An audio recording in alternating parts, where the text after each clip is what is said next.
Shalom bien-aimés, bienvenue à 40 JD, bienvenue au jour 7. Waouh, je suis content de vous revoir, que le Seigneur vous fortifie et qu'il vous donne la force de continuer jusqu'à la fin. Donc aujourd'hui nous allons parler sur l'importance du discipulat dans le corps du Christ. Oui, l'importance du discipulat dans le corps du Christ. Vous savez, il a devenu rapidement sur un sujet qui me tient à cœur et qui constitue un fardeau dans mon cœur et que j'aimerais partager avec vous qui me suivez. Et vraiment, ce message, je vous demande une seule chose, partagez-le et que ça atteigne le plus de personnes dans le corps du Christ. L'importance du discipulat dans le corps du Christ. Alors, nous avons expliqué que le discipulat, c'est l'art d'enseigner et de faire des disciples, des croyants, des disciples de Christ, des gens qui sont matures et qui peuvent marcher dans les pas de Christ. Alors, l'importance du discipulat dans le corps du Christ. Lisons ensemble dans Éphésiens 4. Éphésiens chapitre 4, le verset, à partir du verset 11. La Bible dit, et il a donné les uns comme apôtres. Donc, si vous remontez un peu plus, vous allez voir que le « il » ici, c'est Jésus. La Bible dit, il a donné les uns comme apôtres. Donc, Jésus a donné les uns comme apôtres, les autres comme évangélistes, les autres comme prophètes, oui, les autres comme évangélistes, les autres comme pasteurs et docteurs. Donc, vous voyez que celui qui donne les gens comme apôtres, celui qui donne certains comme prophètes, celui qui donne certains comme évangélistes, certains comme pasteurs, certains comme docteurs, c'est Jésus-Christ. Donc, c'est comme une métaphore pour dire que l'apôtre est un représentant de Jésus. Le prophète est aussi un représentant de Jésus. L'évangéliste est aussi un représentant de Jésus. Le docteur est également un représentant de Jésus et l'évangéliste est également un représentant de Jésus. Donc, chaque partie, c'est-à-dire l'apôtre, le prophète, le docteur, l'évangéliste et, comment on appelle ça, et le pasteur, représente en gros une partie de Jésus. Donc, quand Jésus était sur terre, il était en même temps l'apôtre des apôtres, il était le pasteur des apôtres, des disciples, il était en même temps le docteur, il était en même temps le prophète, il était en même temps le évangéliste. Vous voyez? Donc, ne voulant pas confier cette charge à une seule personne, Jésus a divisé cette charge-là en différents offices. En différents quoi? Offices. Et l'ayant divisé en différents offices, il a confié des parties de cette charge-là à différentes personnes par sa grâce qu'il a appelées pour certains apôtres, pour d'autres prophètes, pour d'autres pasteurs, pour d'autres évangélistes et pour d'autres docteurs. C'est ce que jusque-là, vous me suivez. C'est comme dans une entreprise. Quand vous commencez une entreprise, vous commencez seul. Vous êtes en même temps le comptable, vous êtes en même temps le caissier. Vous êtes en même temps le caissier, vous êtes tout à la fois. Mais lorsque vous venez à une certaine maturité, à un certain niveau, vous répartissez les tâches. Donc, il y a le comptable et le comptable fait exactement ce que vous auriez fait si vous étiez là. Et ainsi de suite. Donc, les 5 ministères, comme nous les appelons, sont des dons que Christ a fait au corps. Et vous devez vous poser cette question, pourquoi est-ce que Jésus a pris le temps de faire ces dons-là? D'envoyer des gens pour le représenter valablement. Et la Bible continue au verset 12, il dit, pour le perfectionnement des saints. Et c'est ça, au fait, la raison, il dit, pour le perfectionnement des saints. Il dit, en vue de l'œuvre du ministère. Donc, en quelque sorte, le ministère en lui-même est réservé aux saints. Donc, ces 5 dons-là que Christ a fait à l'Église, c'est pour que les saints arrivent à la perfection en vue de l'œuvre du ministère. Donc, arrive à la perfection pour remplir le ministère qui leur a été donné. Dans Colossiens, l'apôtre dit, dis à Archippe, prends garde au ministère qui t'a été donné dans le Seigneur. Donc, pour que chacun de nous puisse accomplir son ministère, Dieu a donné les 5 dons. Et les 5 dons-là que Christ a donnés du moins, ont été donnés pour que nous venions chacun à la perfection, afin de bien remplir le ministère auquel Dieu nous appelle en tant que saints. Donc, c'est pour vous dire que si vous êtes né de nouveau, vous êtes appelé à un ministère. Il y a quelque chose auquel Dieu vous appelle. Le ministère, ce n'est pas forcément l'apôtre, non, non. Le ministère, c'est quelque chose auquel Dieu vous appelle. Donc, les 5 dons de Christ ont pour responsabilité d'amener les saints à la perfection. Pourquoi? En vue de l'œuvre du ministère. Et ce n'est pas fini. Il dit, et de l'édification du corps du Christ. Donc, le corps du Christ, nous formons le corps du Christ. Et ce que les 5 ministères, comme nous les appelons, le font, c'est qu'ils bâtissent les chrétiens, c'est qu'ils bâtissent les saints de sorte à ce qu'ils arrivent à la perfection et que le corps du Christ devienne solide et ferme. Est-ce que vous suivez? Afin que le corps du Christ devienne comment? Solide et ferme. Donc, pour que cela puisse arriver, le seul moyen par lequel nous parviendrons à cela, c'est par le discipulat. Si nous voulons réellement édifier le corps du Christ, nous ne pouvons pas le faire en dehors du discipulat. Si nous voulons réellement que les saints soient prêts pour l'œuvre du ministère, de l'appel auquel et de ce à quoi ils sont appelés, nous ne pouvons pas le faire en dehors du discipulat. Le modèle que Jésus a conduit sur la terre, c'est un modèle de discipulat, du début jusqu'à la fin. Et son discipulat a commencé par l'évangélisation. Ensuite, c'est allé sur quoi? Sur, comment on appelle ça? Sur l'enseignement.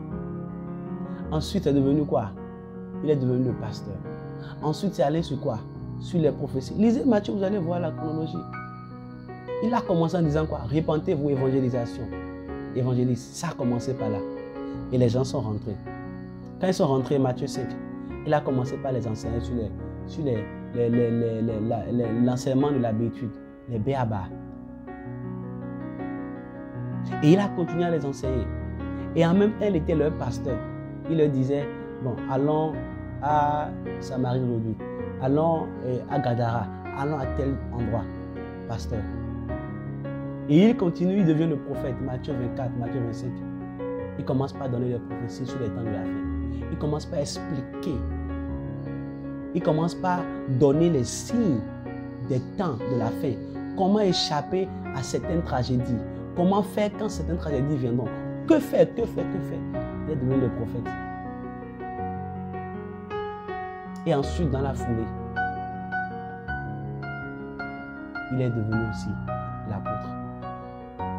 Bâtissant l'église, fondant l'église et maintenant il est parti. Donc, et tout ça, là, on appelle ça quoi? Le discipulat.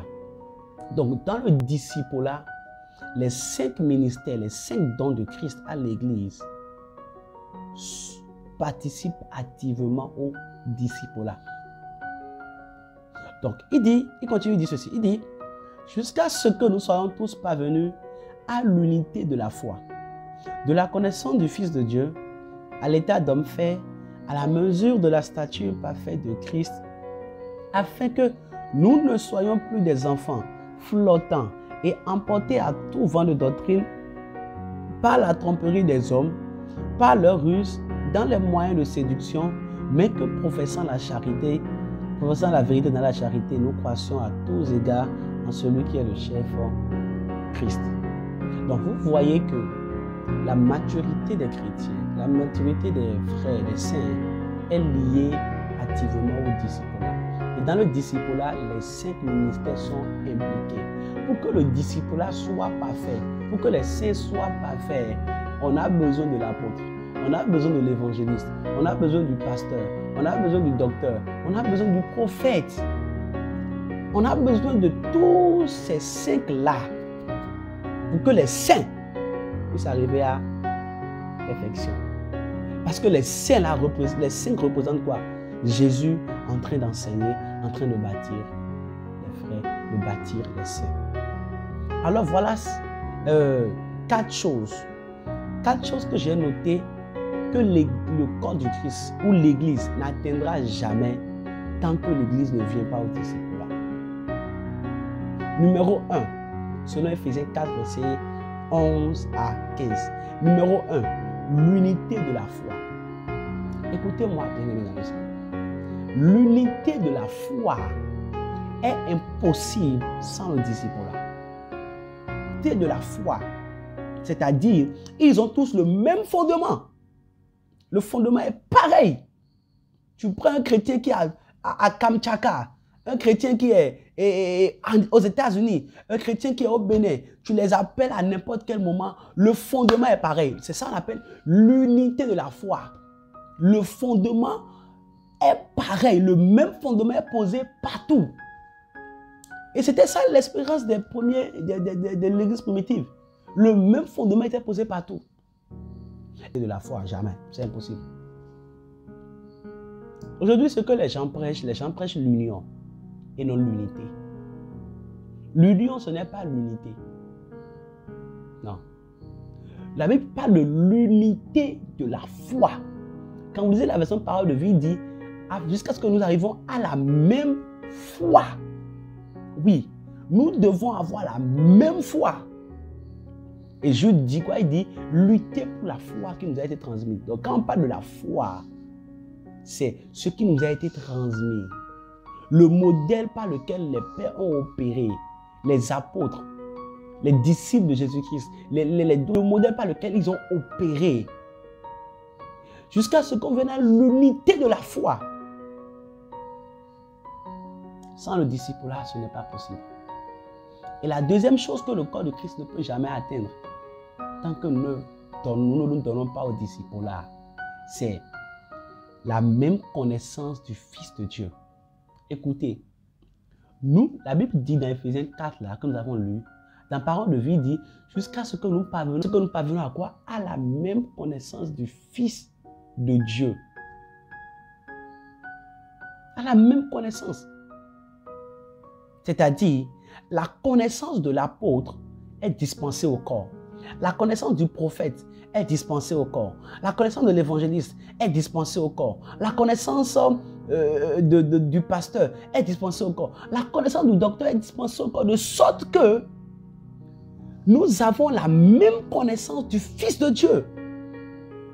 Et c'est en ça que le chrétien est bâti. Ça, c'est le bâti.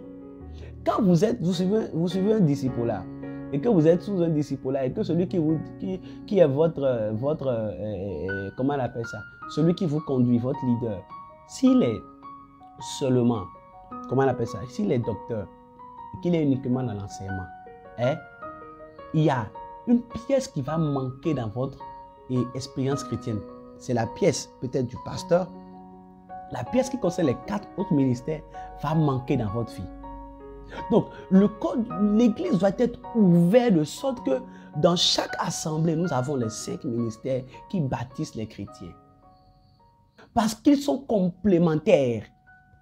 Prophètes connaissent Dieu d'une manière, Jésus d'une manière. Parce que les prophètes connaissent la dimension prophétique de Jésus. L'évangéliste connaît quoi? La dimension évangélique de Jésus. Et le docteur connaît quoi? La dimension de l'enseignement de Jésus. Le pasteur connaît quoi? La dimension pastorale. Donc quand on rassemble tout avec celle de l'apôtre. Quand on prend tout, on met tout ensemble. Et que vous bâtissez un chrétien, vous lui donnez le fondement. Parce que l'apôtre est là pour quoi? L'apôtre est là pour les fondements. Les apôtres sont là pour établir les doctrines. Donc l'unité de la foi, en majeure partie, elle nous renvoie à l'enseignement des apôtres. La même connaissance du Fils de Dieu. Nous avons tous la même connaissance. L'apôtre apporte pour lui, le docteur apporte pour lui, l'évangéliste apporte pour lui, le prophète apporte pour lui, le pasteur apporte pour lui. Et nous arrivons tous à la même connaissance du Fils de Dieu. Il n'y a plus de combat. Parce que le corps du Christ comprend ça. Et tout ça est possible seulement si quoi? Si nous revenons au système du discipulat de Jésus-Christ. Et la troisième chose que nous allons gagner dans ça, dans le discipulat, les chrétiens adultes. Écoutez, nous ne pouvons pas avoir de chrétiens adultes, des chrétiens qui parviennent à la stature parfaite de Christ, qui ne sont pas emportés, ballottés par tout vent de doctrine. Si nous voulons qu'ils soient des chrétiens adultes matures, le seul moyen, c'est le discipulat. C'est le discipulat. Et la quatrième chose, la Bible dit que la croissance à tous égards. La croissance, il dit bien aimé, je souhaite que tu prospères à tous égards comme prospère l'état de ton âme. La croissance à tous égards, le progrès à tous égards.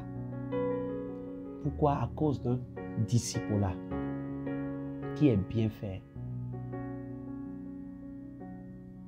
Je veux bien vous montrer ça dans Actes des Apôtres. Quand vous êtes dans Actes chapitre 2, vous allez voir par du verset 43 jusqu'à la fin. Vous allez voir, c'est le système que les apôtres ont utilisé. Et ils ont formé des chrétiens de qualité. Et ils trouvaient grâce, ils progressaient à tous égards. Donc voilà, aujourd'hui, ce que j'ai voulu partager avec vous. L'importance du discipulat dans le corps du Christ. Qu'est-ce que cela veut dire? Pourquoi est-ce que le discipulat est important dans le corps du Christ? Parce que ce que Dieu veut pour nous, l'apôtre Paul l'a révélé dans Éphésiens 4, que nous parvenons quoi?